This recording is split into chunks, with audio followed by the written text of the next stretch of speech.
Commuters in Metro Vancouver are in for another day of headaches as bus service stays parked.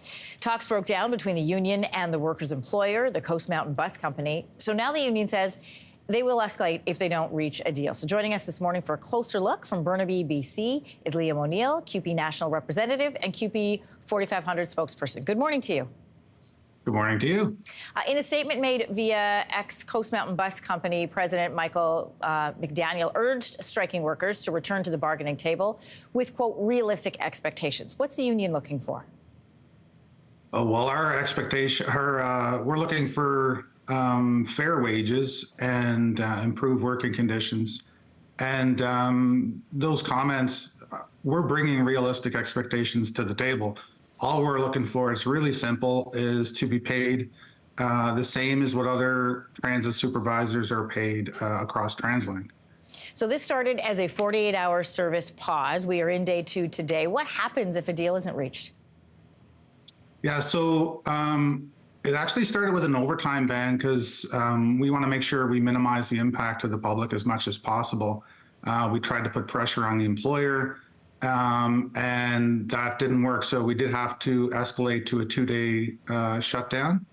And if that doesn't work, if the employer still refuses to address the wage inequity that exists, then we're going to have to, well, continue the overtime ban and then consider next steps. Next steps will be to escalate. So it'll be obviously more than a 2-day shutdown. There have been calls for the province to intervene. If it does escalate, how do you feel about that?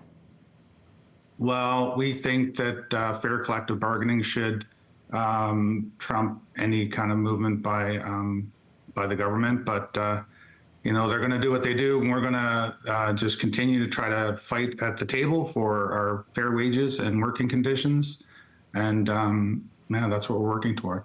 The working day is just getting started right now out in BC. And a reminder, this strike includes buses in Metro Vancouver and the Seaway bus that runs from North Vancouver to the downtown core. How is this strike going to impact people in the city on day 2? It's going to be the same. It's after day 1, we've received a lot of support, both from other unions and from the public. There was some confusion because Coast Mountain didn't seem to get the word out enough, and a lot of the public on day 1 were arriving without knowledge of the strike.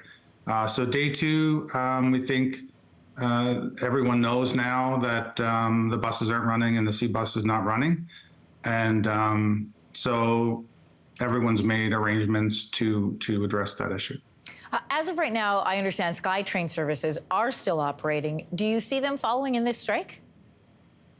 So SkyTrain, even though it's under the TransLink umbrella, it has a separate operating company, but it may be impacted depending on the outcome of a current complaint that's been filed with the Labour Board.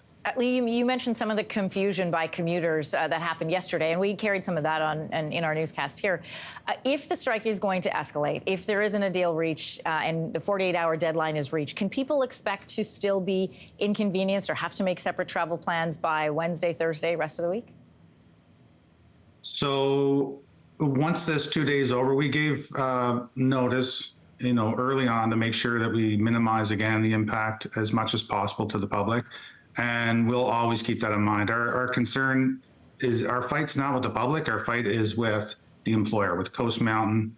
And, you know, they have every tool in their toolbox. They can resolve this issue and prevent any further escalation.